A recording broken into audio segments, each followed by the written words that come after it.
The movie Night Always Comes follows Lynette, a determined young woman living in a dilapidated home in Portland with her mother Doreen and her older brother Kenny, who has Down syndrome. For Lynette, securing this home is more than just a personal goal. It is a legal necessity. Under U.S. law, she must demonstrate that she is capable of caring for someone like Kenny, and owning a permanent residence is the only way to prove it. Facing mounting financial pressure, Lynette had taken out a loan from Cash Express to cover her tuition, rent, and other bills. But when she failed to make the necessary payments, she found herself under threat from investigator Sharon, who warned her that failure to pay could result in the home being repossessed. Adding to her challenges, the house they lived in did not belong to them. It had originally been leased from David's father, and with inflation and rising rents, David now demanded an exorbitant payment. With her options limited, Lynette managed to negotiate with David, who reluctantly agreed to accept a $25,000 down payment. Only after receiving this sum would he hand over the home papers, allowing her to apply for a mortgage and secure her family's future. However, the money was not coming from a cooperative source. Doreen, her mother, had spent it on a brand new Mazda, leaving Lynette scrambling against the clock. David gave her just 24 hours to come up with the sum, setting the stage for a tense, night-long journey through Portland's underworld. Determined to save her home and protect Kenny, Lynette embarked on a desperate mission. Her first stop was Scott, a man with whom she had a transactional relationship. He had previously paid her for sex. But in her moment of need, Scott refused to help, offering only $1,000 and telling her never to contact him again. Left with no choice, Lynette considered selling a stolen car or exacting revenge on Scott, but quickly realized that selling the car in the middle of the night would be nearly impossible. Next, she turned to her old friend Gloria, someone who owed her gratitude after Lynette had helped her get out of jail. Gloria lent her $3,000, a contribution that brought Lynette a step closer to her goal. The clock was ticking, and each encounter revealed not only the risks of her night-long quest, but also the resilience and ingenuity that Lynette possessed in the face of overwhelming odds. Despite her best efforts, Lynette quickly realized that the money she had gathered so far was still far from enough. Gloria, who had already contributed, admitted she didn't have more to spare and reluctantly handed over only $500 from her sugar daddy's safe. Knowing that there was more cash hidden in the safe, Lynette called Cody, a bartender who had feelings for her, and convinced him to help steal it. She promised him $400 for his trouble. Cody brought Lynette and the safe to a man named Drew, who could open it. But when they discovered cash mixed with cocaine and luxury watches inside, Drew became furious, making it almost impossible for them to leave without a fight. Cody, sensing the growing tension, demanded more for his help. Initially, Lynette tried to outsmart him, but when she realized his hostility was escalating, she instructed him to take Scott's car and deliver the money to her, which was crucial to paying David. With no other options, Lynette struck Cody, taking the money, drugs, and watches, and fled into the night. By then, she had collected a total of $20,500, still short of the full sum needed. Determined to secure the remaining amount, Lynette picked up Kenny and headed to her former dealer Tommy, intending to sell some cocaine. Tommy directed her to Black, a man willing to give $4,000. But Black, knowing about her work as a sex worker, attempted to take advantage of her. Enraged, Lynette demanded and took the money she needed and returned home with Kenny. Yet even after all her efforts, Doreen, her mother, refused to sign the home papers or take out the loan. She wanted to stay with her friend Mona and feared that Lynette's desperate methods might inadvertently put both herself and Kenny in danger.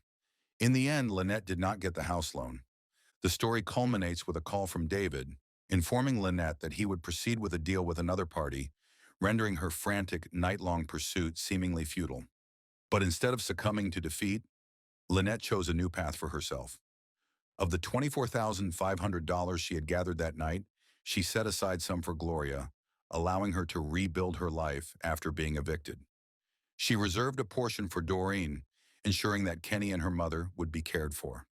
The remainder she used to repay her Cash Express loan and lay the foundation for the next chapter of her own life, proving that resilience and determination can create hope even in the darkest of nights.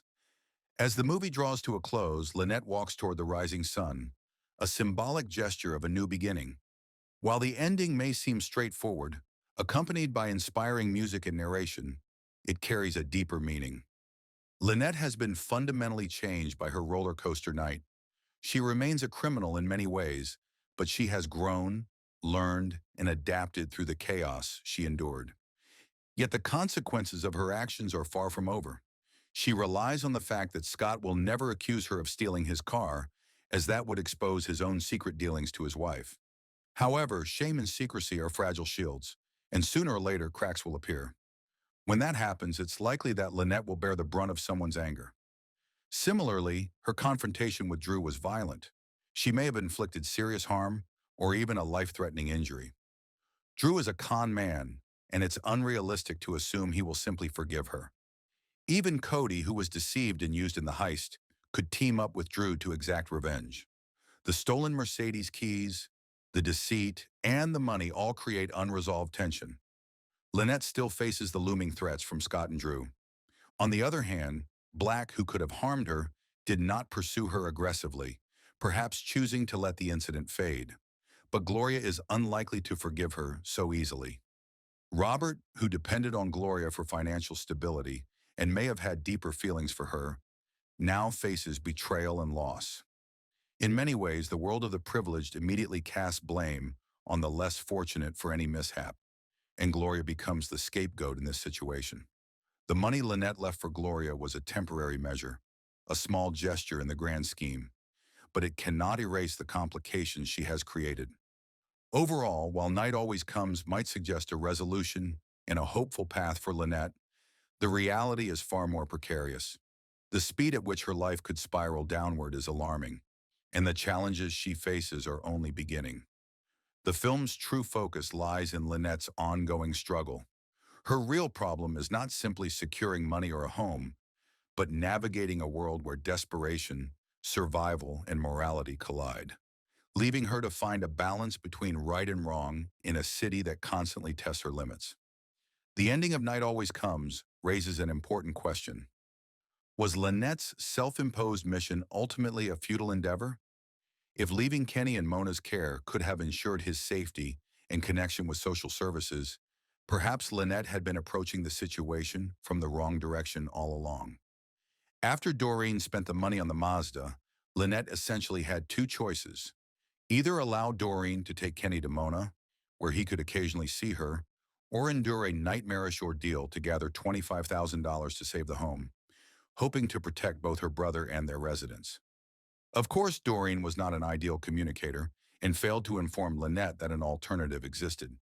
Similarly, Lynette was so focused on meeting David's deadline that she could not consider other options. Does this mean her trial that night was entirely in vain because David ultimately refused to finalize the deal? Absolutely not. That night taught Lynette profound lessons about herself. She discovered the lengths she was willing to go to protect her brother and herself. She had to confront the reality that her obsession with securing that particular house was limiting her ability to recognize simpler solutions and her own potential. In essence, Lynette had complicated her life to such an extent that she refused to see the practical choices available in front of her. Here's where the new part comes in. Lynette's struggle is more than a family drama. Ultimately, Night Always Comes is more than a story about a desperate night in Portland. It is a study of resilience, morality, and the interplay between personal agency and systemic oppression. Lynette's journey shows that survival and determination often require navigating morally ambiguous terrain, and that even in a world stacked against her, her choices and courage define who she is. Despite making some of the worst decisions for herself, Lynette managed to navigate the darkest parts of her journey alone, emerging from the chaos stronger than before. Scott remained the only lingering hangover from that turbulent phase of her life. Beyond that, she had begun to put herself back together. Yet the half-healed wounds were exacerbated by the toxic cycle of debt, tuition fees, and mounting bills. Access to basic education should not be this expensive. Owning a modest home should not be such an uphill battle. Gaining a decent job should not be nearly impossible. The fact that the essentials for a humane life are now so out of reach is itself inhumane, And for whose benefit? For whom? Simply so, a few wealthy people can become even wealthier. As a society, we are treating the working class like gladiators in a coliseum, forced to fight one another just to survive another day. Anyone looking at the $25,000 would say Lynette should have shared it with Cody, and perhaps she would have if she hadn't been in the impossible position of needing to pay David. Cody might have understood Lynette's desperation if he himself weren't trapped in his own frustrations. Even when one woman wronged him, he still chose to help another woman, only to be deceived in return. Is the problem really women, or is it capitalism? The answer is clear. Capitalism. Take Black, for instance. He had more than most could ever dream of: luxury, security, wealth, and yet he chose to exploit Lynette rather than alleviate her struggles. Helping her would have cost him nothing significant, but capitalism teaches the wealthy to treat the poor as less than human, denying them even basic rights. It forces them to assert dominance simply because they can, especially when their privilege is inherited rather than earned. Black's exploitation of Lynette exemplifies this systemic cruelty. Yet human resilience is remarkable. The darkest hour comes just before dawn, and whether on a personal or societal level, the pendulum always swings the other way. When that day arrives, the privileged will pray that the consequences of their actions do not come knocking at their doors. Thank you for watching this recap. Share your thoughts in the comment section below and let us know what you think of Lynette's journey, her struggles, and the lessons hidden in her night-long fight for survival.